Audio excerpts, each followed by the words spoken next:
지금부터 제54차 정책조정회의를 시작하도록 하겠습니다. 오늘 아침부터 또 비가 내리는데 이 더위를 식히기는 좋을지 모르겠지만 이 폭우로 큰 피해가 있는 충청도 지역을 비롯해서 폭우 피해로 인한 분들에게 또다시 걱정이 되실까 안타까움을 갖고 있습니다. 다시 한번 그런 폭우 피해 지역이 피해가 발생하지 않도록 지자체나 이런 데서 각별하게 신경을 써야 되지 않을까 생각합니다. 자, 지금부터 회의를 본격적으로 시작하도록 하겠습니다. 먼저 우원식 원내대표 모두 받아뵙겠습니다. 네.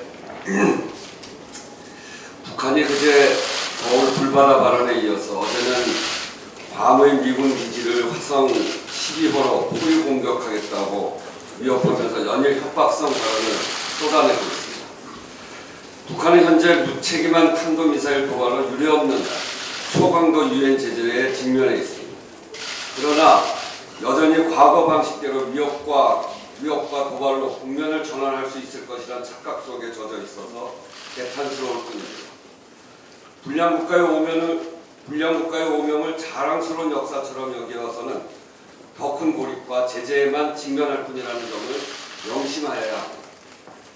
이럴 때일수록 우리 정부는 결국 최종적인 해결 방법은 대화라는 점을 놓치지 않으면서도 문재인 대통령께서 천명하신 것처럼 한미 간 압박, 제재 전략과 핵폐기 유도 기조를 더욱 굳건히 하고 함께 더불어 안으로는 군개혁 작업에 박차를 가해 우리의 자주국방의 기틀을 세우는 데 흔들림이 없어야 합니다.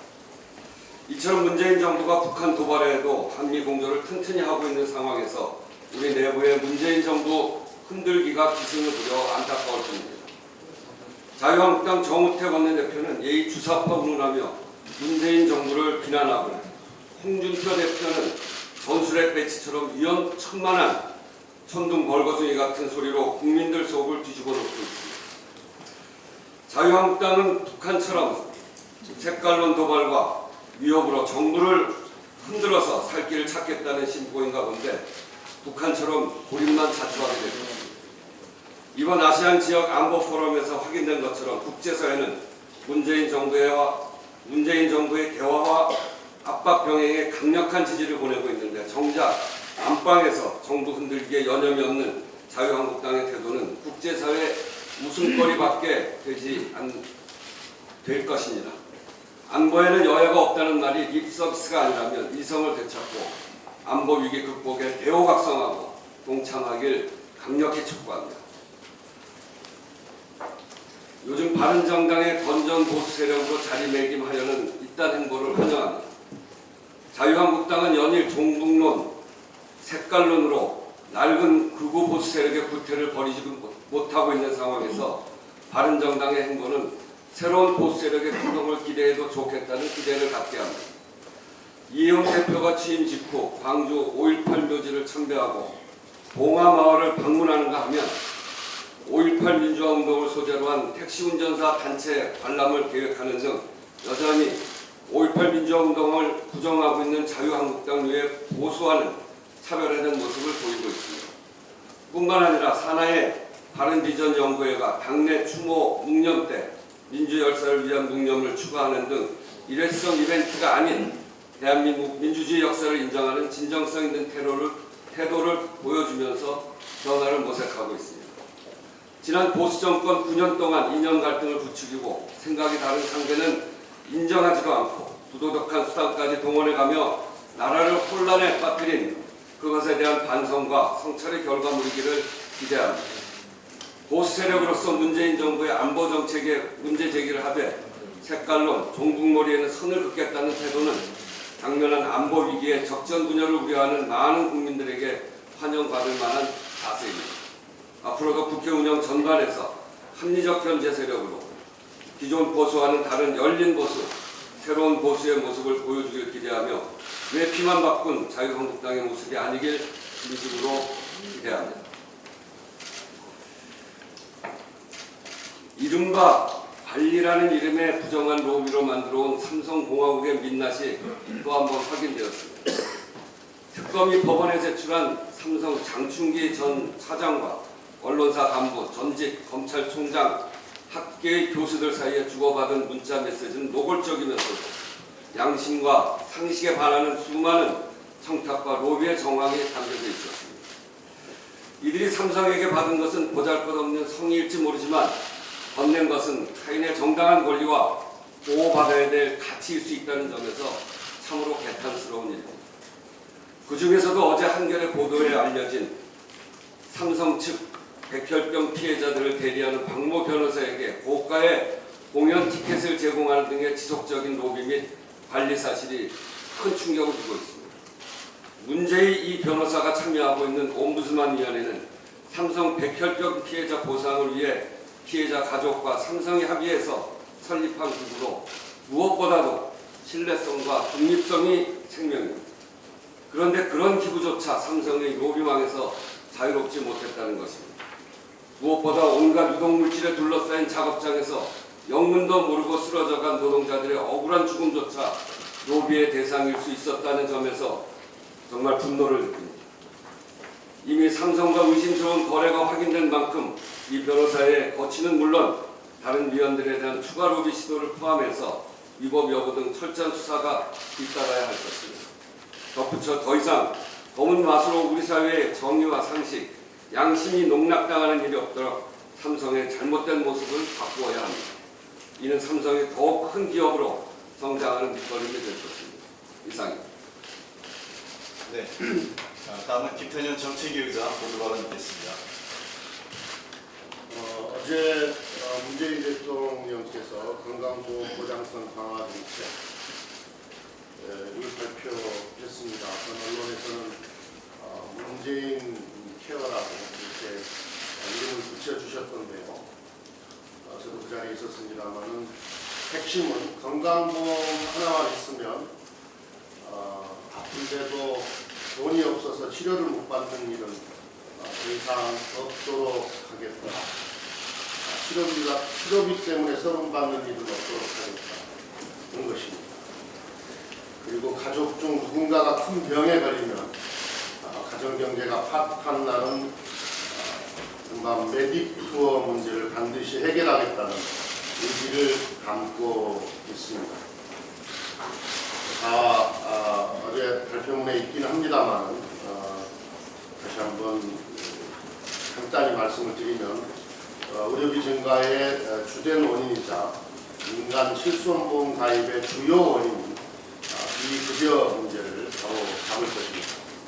MRI 등 모든 의학적 비급여에 건강보험을 적용하고 대학병원의 특진을 폐지하고 2, 3인 상급병실까지 보험 적용을 확대합니다. 노인, 여성, 아동, 장애인 등 취약계층에 대한 지원을 늘리고 본인 부담 상한제와 재난적 의료비 지원 제도를 강화해 저소득층의 의료비 부담을 줄이는 것입니다. 문재인 케어로 국민들의 의료비 부담이 줄어듭니다. 1인당 연간 의료비 부담액이 평균 50만 4천 원에서 41만 6천 원으로 10만 원 가까이 줄어듭니다. 어르신들의 임플란트 비용은 한 개당 60만 원에서 36만 원으로 줄고 15세 이하 아동의 입원비 본인 부담률은 20%에서 5%로 내려갑니다. 구체적인 예를 하나 들면 중증 치매 환자가 160일간 입원 치료를 받았을 때 1,600만 원을 내야 했던 것이 150만 원으로 10분의 1로 낮아집니다. 더불어민주당은 병원비 걱정 없는 든든한 나라를 만들기 위해 정부와 함께 최선의 노력을 다하겠습니다. 국민건강보험법 개정, 재난적 의료비 지원법 제정 등 필요한 입법들을 정기국회에서 실질적으로 추진해 나가겠습니다. 의료비 경감 대책을 추진하는 과정에서 과도한 진료와 입원 등 비효율적인 의료비 지출을 방지하고 예방 중심의 의료 정책을 추진해 재정 누수를 줄여 나가겠습니다. 그리고 의료계에 대한 적정 수가 보장, 간호 간병 통합 서비스 확대 방안 및 간호 인력 수급 대책 등도 정부와 함께 잘 준비해 나가겠습니다. 에너지 전환 정책의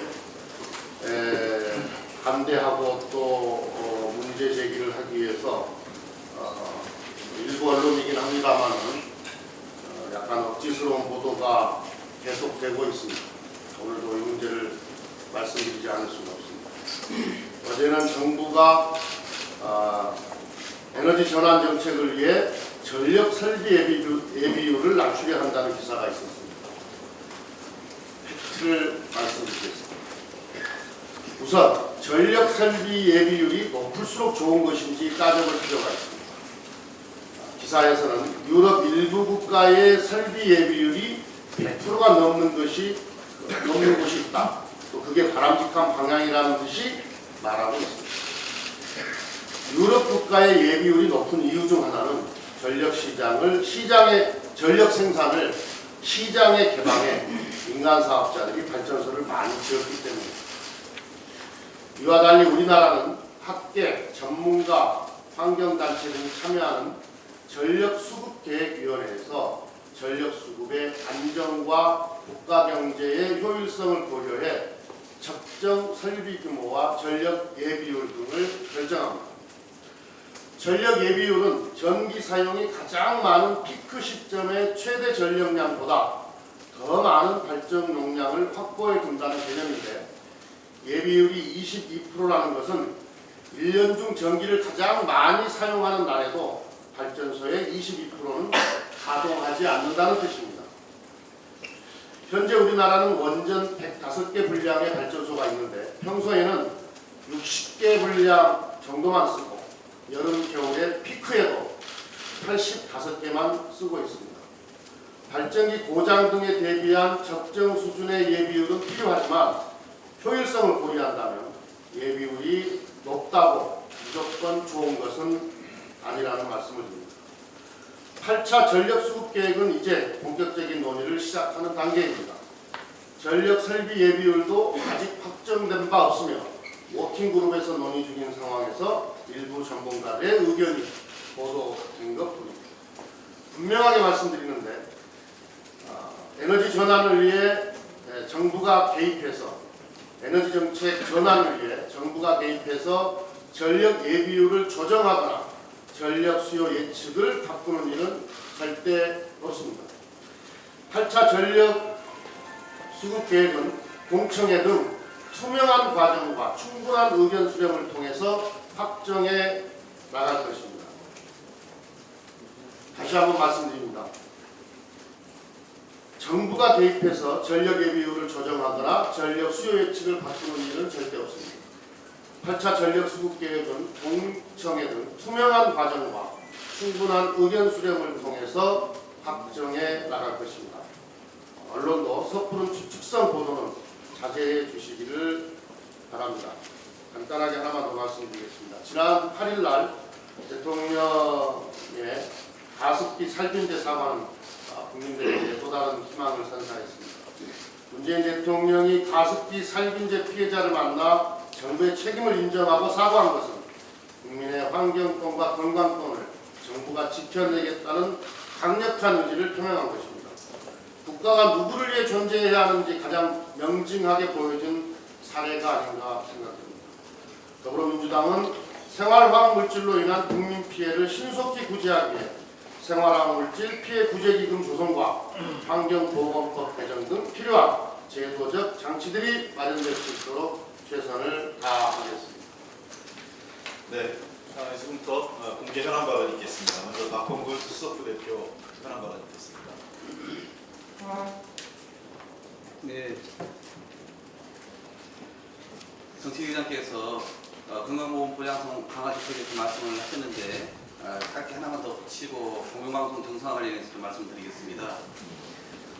우리나라 전체 의료비 중에서 가계가 부담해야 될 비율이 OECD 평균의 2배 가까이 높은 실정입니다.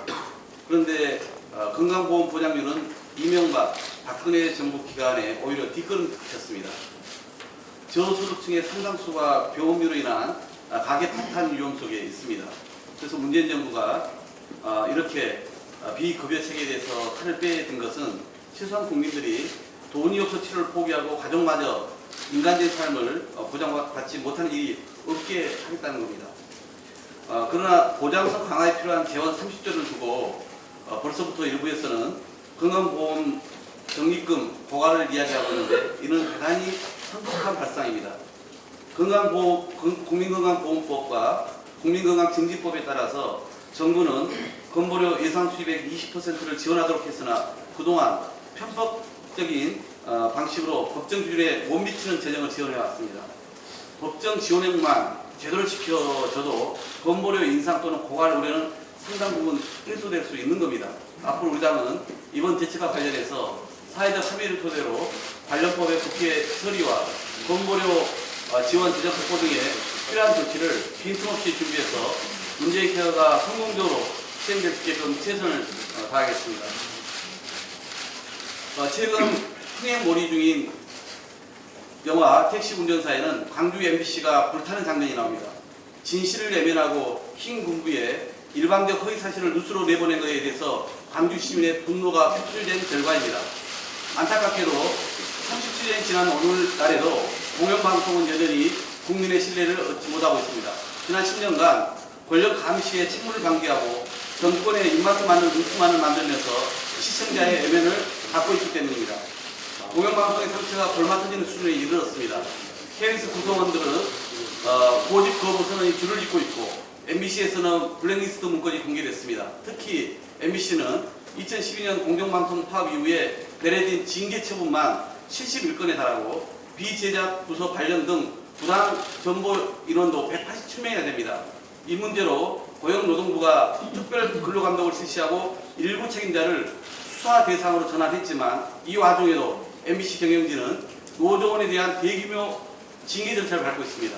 개별 사안 하나하나 놓고도 이 언론 자유를 침해하는 중대 사안인데 이 모든 문제가 한꺼번에 돈물 터지듯이 쏟아지고 있습니다. 하루빨리 치료하고 회복시켜서 다시금 국민의 신뢰를 받는 공영방송으로 만들어야 합니다. 근본적으로는 제도와 사람 문제를 풀어야 됩니다. 그래서 먼저 제도적인 측면에서 공영방송 지배구조를 통해서 정권이 언론을 장악하는 악순환 끊어내야 합니다. 저를 포함해서 162명의 국회의원이 발의한 언론장악방지법의 요지는 집권 세력의 공영방송 지배 기득권을 가감히 내려놓겠다는 겁니다. 어떤 정권도 방송을 우지할 수 없도록 장치를 마련한 이 법안이 국회에서 1년 넘게 표류한 것은 순전히 자유한국당의 반대 때문입니다. 만일 다른 대안이 있다면 제시하는 것이 제1야당으로서 책임 있는 모습이지만 자유한국당은 반대를 위한 반대에 돌몰하고 있습니다. 자유한국당을 포함한 모든 야당의 제안드립니다. 공영방송 지배구조 개선 문제는 한시라도 늦출 수 없는 문제인 만큼 조속히 심사에 착수해 주십시오. 37년 전 광주와 2017년 대한민국을 살아가는 우리 국민 모두는 이방인 기자가 아니라 우리나라 공영방송을 통해 신뢰할 수 있는 뉴스를 보길 원합니다. 이를 위해서라도 쫓겨난 유르겐 힌츠페터들이 돌아오고 공영방송 파탄의 원인을 제공한 사람들은 응분의 책임을 져야 합니다. 공영방송이 국민의 지지와 성원을 받을 수 있도록 국회가 적극적으로 나서야 할 때입니다. 감사합니다. 예, 다음은 김경엽 제2정적위원장 보게 바라겠습니다.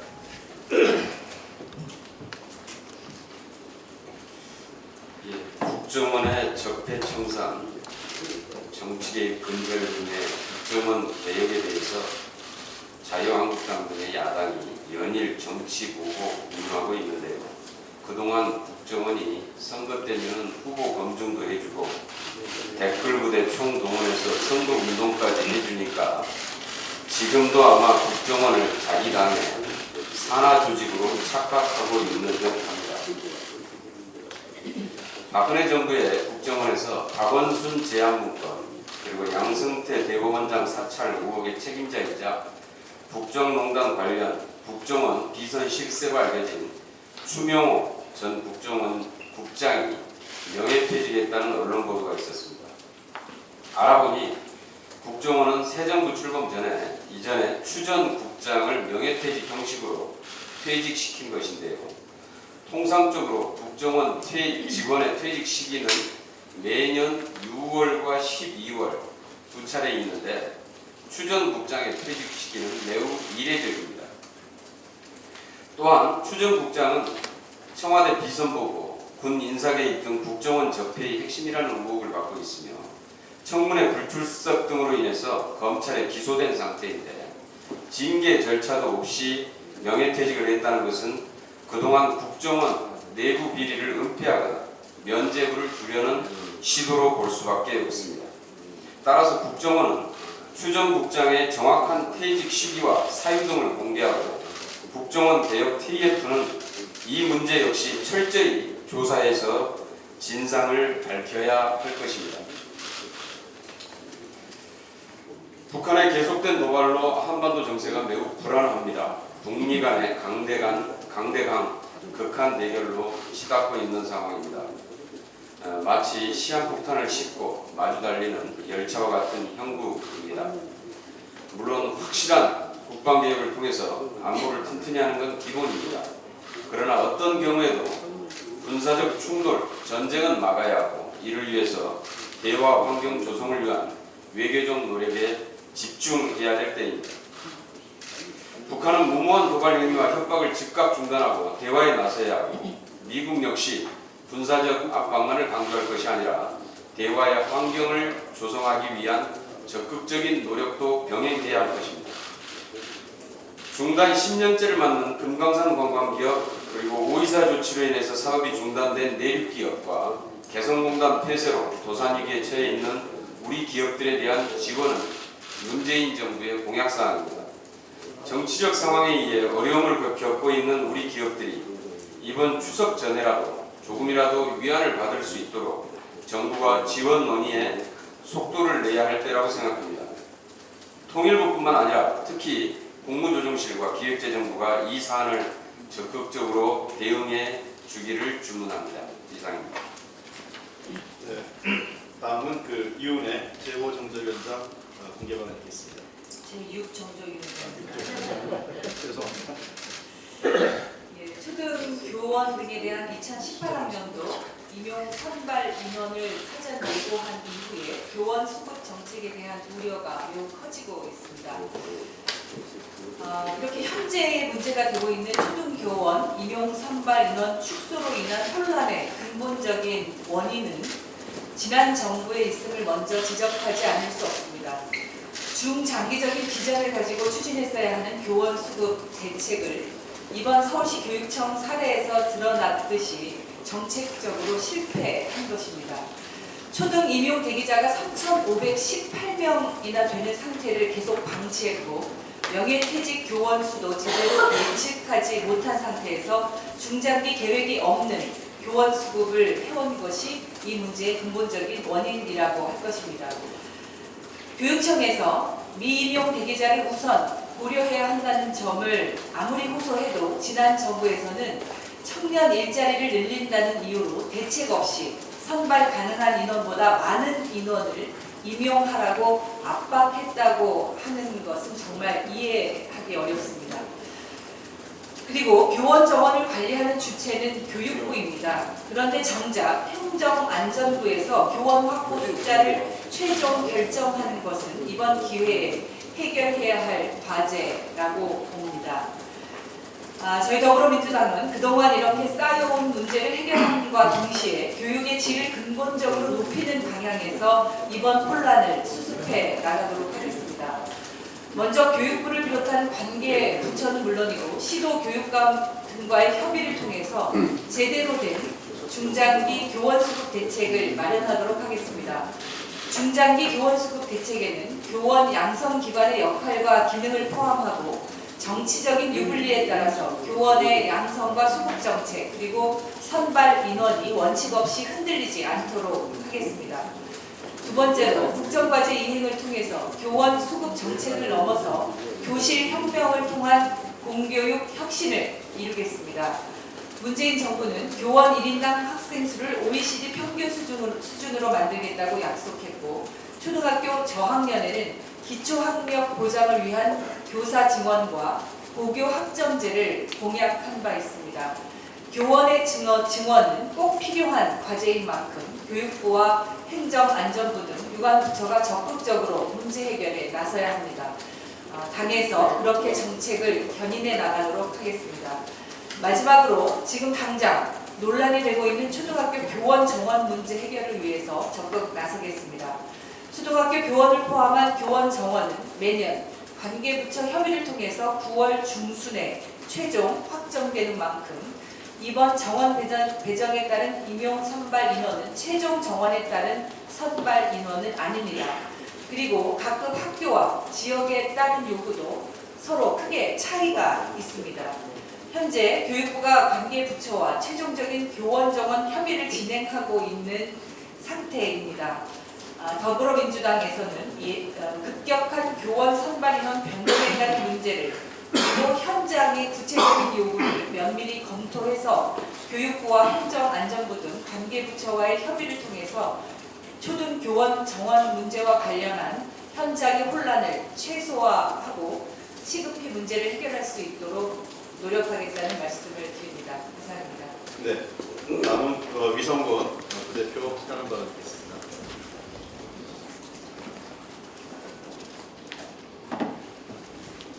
지난 8일 한국소비자단체협의 물가감시센터는 지속적인 항공운임 인상으로 인해 저비용 항공사의 유료 서비스 포함 운임이 대형 항공사 대비 최대 9.5%까지 비싸지는 가격 역전 현상까지 벌어지고 있다고 발표했습니다.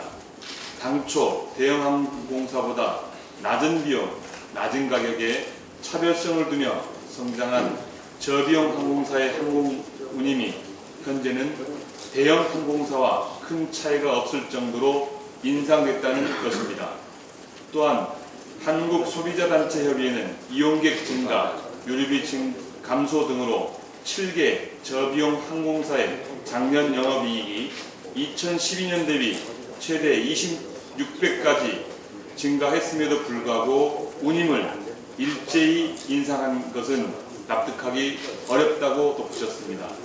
아울러 올해 상반기에 비슷한 수준으로 운임을 인상한 데 대해서는 가격 담합이 의심된다는 점도 지적했습니다. 저비용 항공사는 말만 저가 항공일 뿐 더 이상 저가라 부르기 어려울 지경이 되었습니다. 저가 항공이 첫 출범한 2006년 당시 저비용 항공사의 대형 항공사 대비 항공 운임 비율이 약 70% 수준에 불과했던 점을 감안하면 가격 거품을 걷어냈다는 표현이 무색할 정도입니다. 저가 항공사가 아니라 서비스가 매우 부족한 고가 항공사입니다. 영업이익이 크게 증가한 만큼 시장에서 가격으로 경쟁해야 될 항공사들이 오히려 과점 시장을 이용해 폭리를 취하고 있다는 것입니다. 더 이상 자율적 기업 활동이라는 명분 아래 이를 묵인해서는 안 될 것입니다.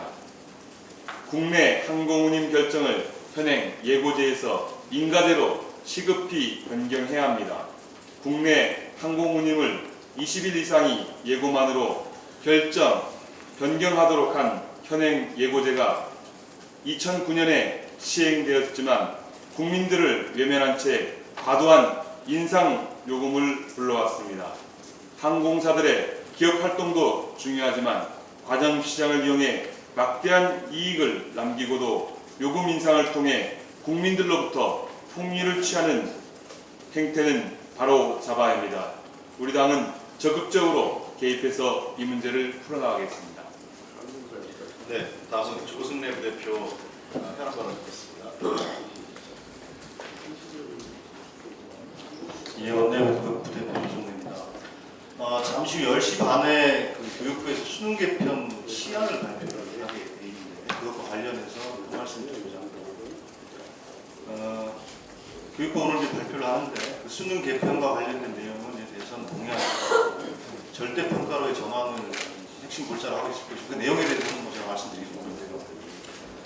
이렇게 수능을 개편하는 것은 입시 위주의 경쟁 교육으로부터 학부모들과 학생들의 부담을 덜어드리고 학교 교육을 정상화하자는 취지입니다.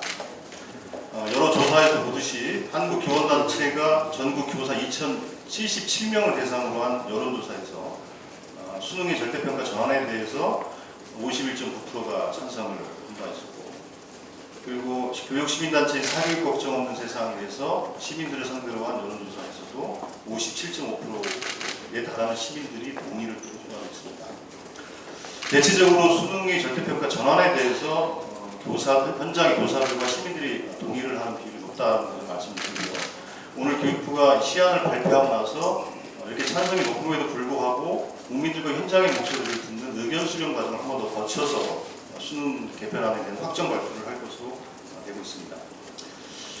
그래서 우리 더불어민주당은 국민의 의견을 면밀하게 검토해서 정부와 함께 수능 개편에 따른 학부모와 학생들의 우려가 있다면 그 우려를 해소하기 위해서 노력해 나가겠다는 말씀을 드리고요.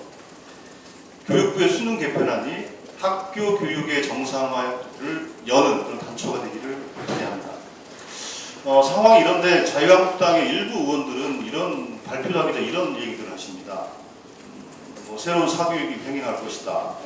불공정을 야기시킬 것이다. 또 전체적으로 학력이 하향 평준할 것이다라는 비판을 하고 있습니다. 사실 따지고 보면 이명박 박근혜 정권에서는 계층 간의 교육 격차가 더 확대됐습니다. 2016년 통계청 발표에 의하더라도 통계 작성 이래 초중고생들의 월평균 1인당 사교육비가 처음으로 25만 원을 넘었고 박근혜 정부 동안 최저소득계층과 최고소득계층의 사교육비 격차가 2012년 6.3배에서 2016년에는 8.9배로 증가했습니다. 또한 대학 입시에 대한 경쟁도 모자라서 고교 입시에 대한 경쟁도 심화됐습니다. 이 교육 현장을 이렇게 황폐화시키고 공교육이 무너지게 된 상황에 도달했습니다. 이런 책임을 져야 될 정당의 도서관들이 자기 성찰 없이 수능 개편안에 대해서 말도 없는 대안도 없는 비판한다는 것은 국민에 대한 공당의 책임적인 자세가 아니라고 합니다. 또한 이 수능 개편안은 2015년 교육과정 개편에 따라서 해야 될 것들이고 그리고 이미 지난 정부에서 영어와 한국사에 대해서는 절대평가 전환이 결정된 것입니다. 이런 사정이 이런데도 불구하고 이거에 대해서 막무가내 비판하는 것은 말이 안 된다는 것이고요. 여야의 진영 논리를 떠나서 개편안에 대한 건설적인 의견과 공론을 좀 했으면 하는 바입니다. 마지막 한 마디만 더 붙이면요. 수능 개편은 이것만 가지고는 학교 교육을 정상화할 수는 없습니다. 학생부 종합 전형에 대한 제도적인 보완, 그 신뢰도 제고 방안 등, 그 대입의 공정성 강화, 그 대입 전형의 단순화 등 대입 제도 전반에 대한 손을 보는 작업들도 진행이 될 거라고 생각하고 있습니다. 특히 지난 70년간 우리 교육이 경쟁 중심의 교육이었습니다. 과거에는 100만 명이 넘는 학생들이 중학교, 고등학교를 진학을 했고 70만 명이 넘게 대학을 진학을 했습니다. 입학시험을 치렀습니다. 그런데 2015년은 64만 명, 2023년에는 40만 명으로 줄어든 상황입니다. 이렇게 아이들이 줄고 있는 상황에서 과거의 경쟁력 위주의 교육으로는 이제는 대한민국을 한 단계 높은 차원으로 끌고 가기 어렵습니다. 이런 그 상황적 변화에 따라서 수능제도 개편을 한다는 것에 대해서 말씀드리고요. 문재인 정부와 더불어민주당은 교육의 100년대계 초석을 갖춘 다지는 심정으로 잘 국민들과 함께 논의해 나가도록 하겠습니다. 감사합니다. 오늘 발언자가 많은데 시간이 많이 되지만 저도 좀 한마디 하고 되겠습니다. 해외 자원개발 문제를 좀 언급 안 할 수가 없게 됐습니다. 최근에 지난 이명박 박근혜 정부 보수 정권에서 있었던 각종 문제가 하나하나 그 민낯과 실상이 드러나고 있는데요. 우리가 22조 원을 들여서 우리 4대강을 녹조라떼를 만드는 이 4대강 사업은 지금 감사가 진행되고 있고요.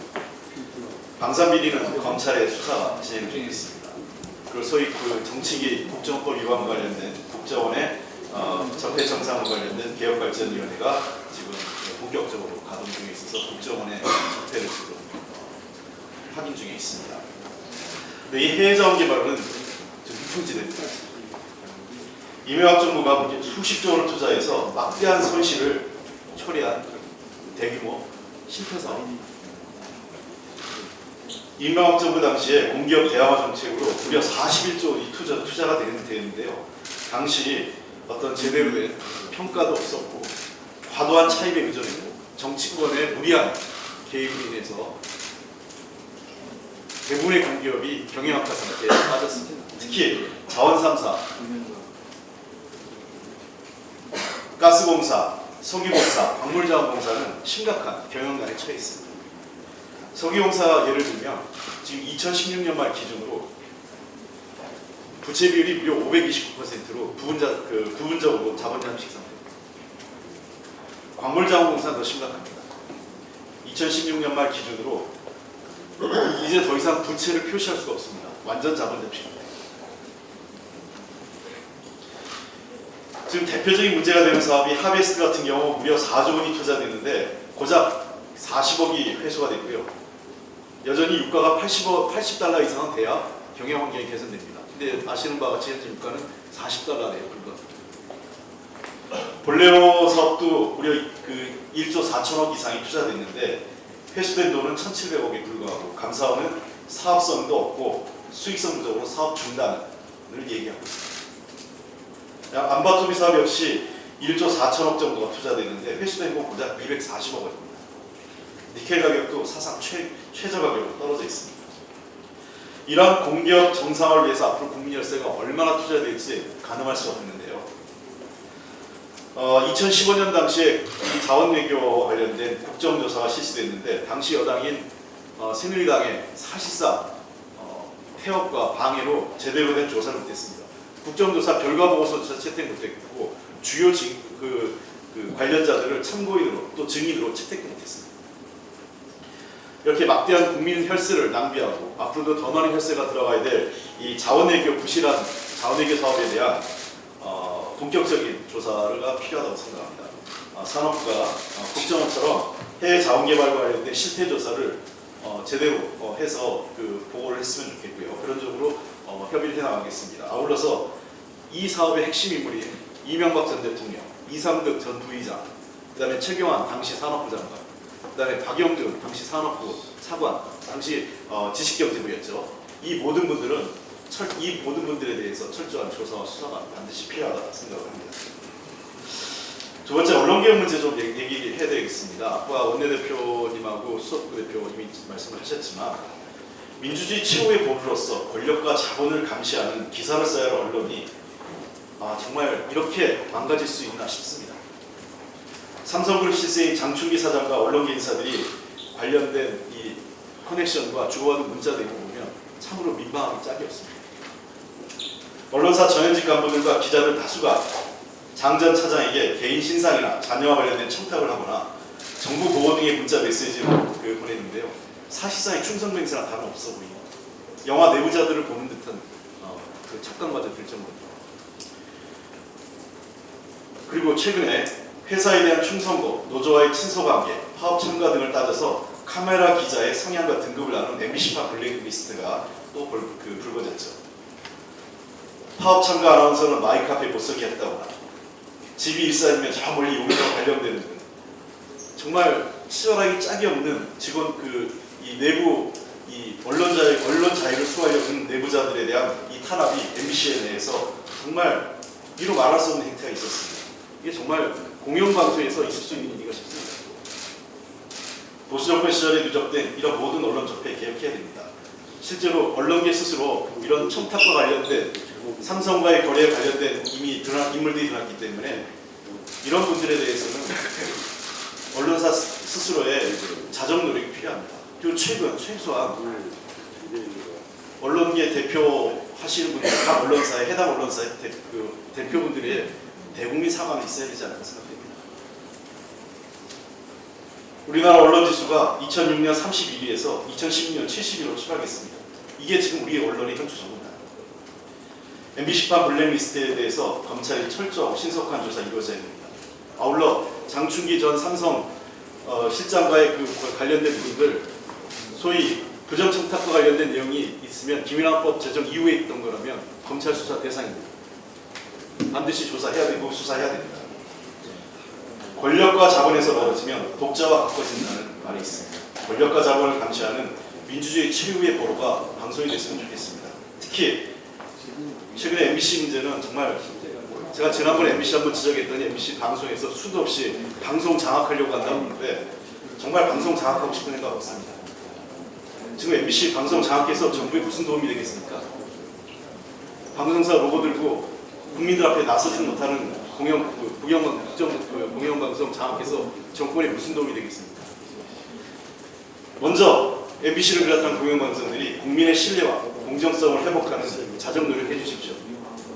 정말 차라리 정권이 장악하고 싶은 탐이 나는 방송 먼저 만들어 주십시오. 절대로 공영방송 권력기 장악할 생각도 의도도 없습니다. 국민의 신뢰와 공정성 회복이 최우선이라고 생각합니다.